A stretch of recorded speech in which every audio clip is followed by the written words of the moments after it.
started coming in around 11, and that's actually when I came to start checking it out as well. And it really wasn't that bad. The roads were wet, and it was still raining, but it was not, the river that you see now.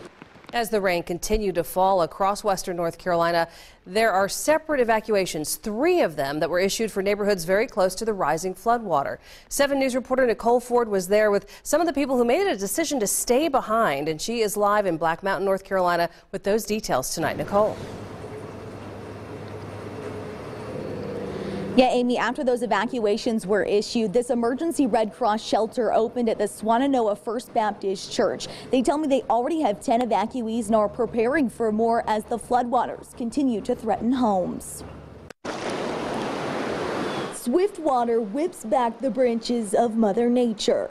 It just came fast. It came fast, and I just had to jump in the car and run. Rising floodwaters evident across western North Carolina.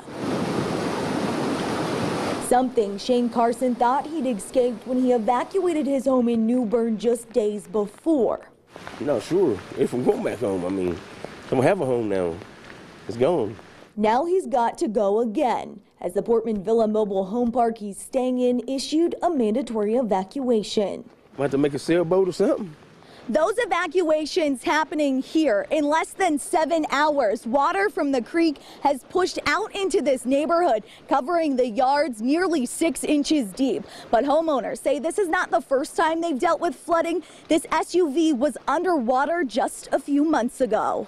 I'm concerned for my neighbors around here, yeah, of course, because, some are on limited incomes, fixed incomes, of course, and some have the insurance to cover whatever is going to happen, and some don't.